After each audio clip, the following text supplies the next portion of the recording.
strange that there's like this foreign guy talking about Thailand. I've been here 17 years, so I have a little bit of insight. But and as a person who's fallen in love with Thailand, I find it concerning that there seems to be this heavy push for digital money, which is a problem unto itself. And there seems to be kind of this subtle push toward possibly allowing foreigners to own land in Thailand. But I think that one is probably, well, it's kind of one of those paradoxes, isn't it? Because I would say maybe we don't need to worry about it as much because I don't think local people here will allow foreigners to own land, but we have to kind of remain vigilant so that, people remain aware of it so that that does not in fact happen. But the thing that I find truly, truly horrifying or terrifying is the idea of digital money.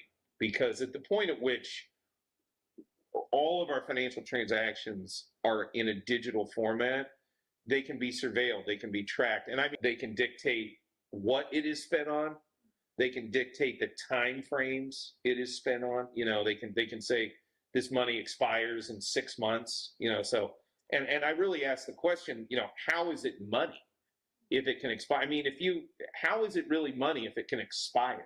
Or how is it money if you can only spend it on certain things? It's not what we would call the traditional definition, at least in my mind. It's not what it would be brought in, and it could, in and of itself, in my mind, crash the financial system here. Because there's a notion called Gresham's law in economics, where bad money will chase out good. So we see this very acute, and we've really never seen this in a non-fiat to metal relationship. So in the past, when we've always seen Gresham's law play out, they introduce debased money or paper money in place of previously sound money.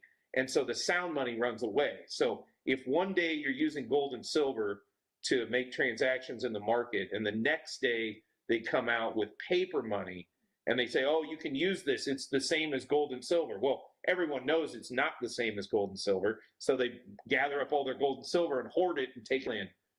I think would have the same effect. It would just have the effect of driving out all the increasingly inflated as time goes on, and that creates its own problems. The problem we have here with what has been proposed in terms of a digital wallet, digital money for Thailand, and honestly, people aren't going to want that. When they look at some digital, and okay, there may be a moment where people are using this digital stuff for real, and then I think it just almost collapses back into a barter system, frankly, which that's cash.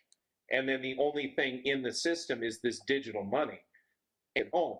And then all you have in the market is paper, and that becomes, there's a very real possibility it could just end up collapsing or significantly diminishing the economy that we're used to moving into that system.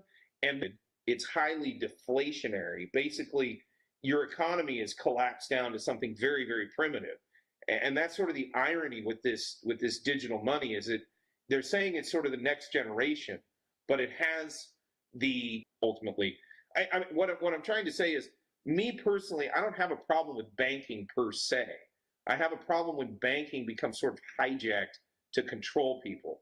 And that's what we're seeing in the world now. We're not really anymore talking about banking issues. We're not talking about, reserves to loan ratio. I should say organizations like the World Economic Forum and these sort of supranational globalist sort of organizations where they're saying, again, it's not about really even money anymore. It's just about, do you want to operate under a system that fully surveils you and all of your economic transactions are traced all the time, and your medium of exchange is no longer sound. It can expire. It can only be used for about whether we want to be fully controlled in our economic trend. This, if you want to call it a battle,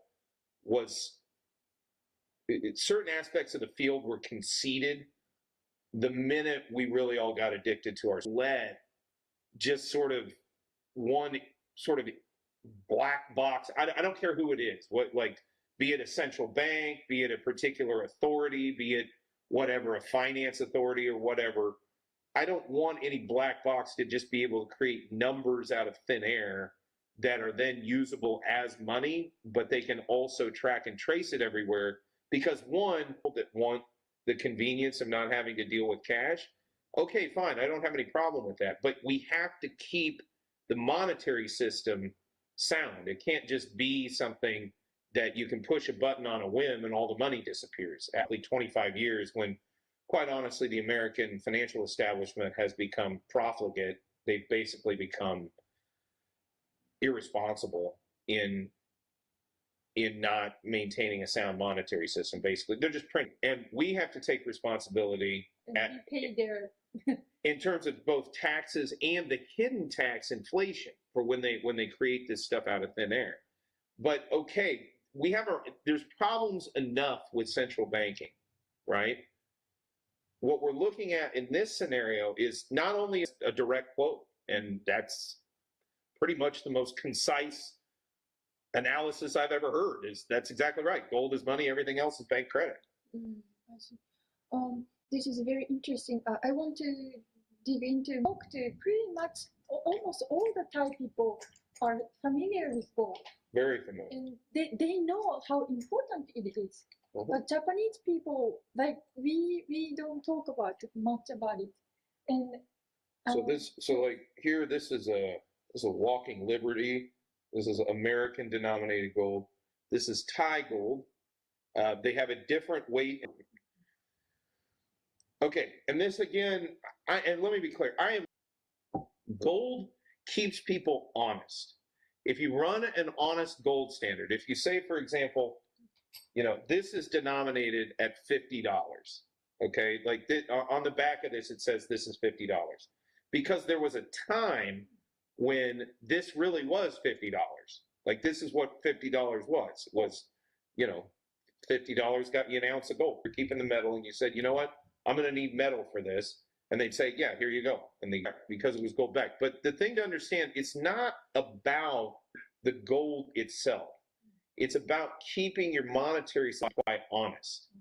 Because when they can just print money, and this is what people really, I don't think, see. There's a guy, he's a professor out of Cornell University. He's a guy named Dave Collum.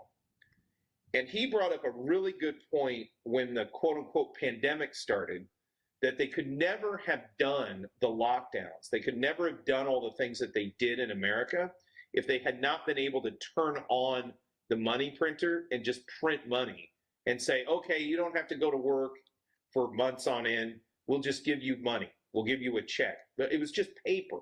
It's not real value. It's fake, basically. The problem is, think this through. If they did not have the money to create if they did not have the ability to create fake money to be able to keep people pacified during the lockdowns, we wouldn't have had the lockdowns. The lockdowns occurred because we have dishonest money. That's the fundamental reason. If you look at it all, if the lockdowns could never have happened if the Federal Reserve had not just started, they just give handouts of paper, but they're not creating goods and services in the economy. Yes. So when you have this, it keeps people honest, because in 1883, this was $50, and $50 could buy you a horse, or, a horse and carriage. I don't know what it could buy, but it could buy real things of substantial value. In terms of gold, since the creation of the Federal Reserve, I believe the dollar has lost 98% of its value in terms of gold. But meanwhile, they've been able to engage in all kinds of crazy schemes, harebrained schemes. Governments around the world can just, we'll go to this war. Okay, we print a bunch of money. That was how the gold peg was broken in Bretton Woods. Bretton Woods created a peg of the dollar against gold, and then other fiat currencies around the world were pegged to the dollar. And then if they got so many dollars built up, they'd come back to the United States and say, hey, here's $1 million in your paper. We want $1 million in gold. And they would have to give it to them. A perfect example of this was France. When they started seeing that we were in the Vietnam War, and we were printing a lot of money because we were in the Vietnam War to help the French, ironically, they saw that we were printing too much. We were printing a lot more than our books could maintain, than our money, than our system could maintain. We were creating a deficit. So the French said, we want our gold. So they sent warships to New York to pick up their gold, because they were saying, oh, we don't trust you guys are going to pay it back. You're printing too much money. That was when Nixon closed the gold window temporarily closed the gold window. It's always temporary. It's always temporary. Until now. Yeah. Right until this very day. It's still closed. Temporarily, I mind you. The point I'm trying to So make. that was 1971. Yeah, correct. So, yeah, and now it's 2024. Yeah. Temporary. But the thing why is gold so important? It's not about the gold per se. It's about maintaining an honest monetary supply, an honest monetary system, so that so that these people don't just print up money out of thin air and then go use it on bad ideas. That's fundamental. I've ever said we have to shut down our whole economy because there's a rampant cold and flu season out there. No, they would have said, no, I got to go to work. I got to make my money. But because they were able to print all that fake money, that's what allowed them to do that. And then now we're looking at the rampant inflation that has come from that. Although at 35 trillion in national debt, I don't know at this point how honest anybody's being. The goal, it's the value, and it's the honesty of the money. Because when the money becomes dishonest, governments start running rampant with all kinds of stupid ideas. I think I have read somebody's quote. Honest men like gold, and dishonest men don't like gold, or something like that. Well, this is exactly the phenomenon we're talking about here. Because look, gold is finite. So you can't go out and just print it willy-nilly.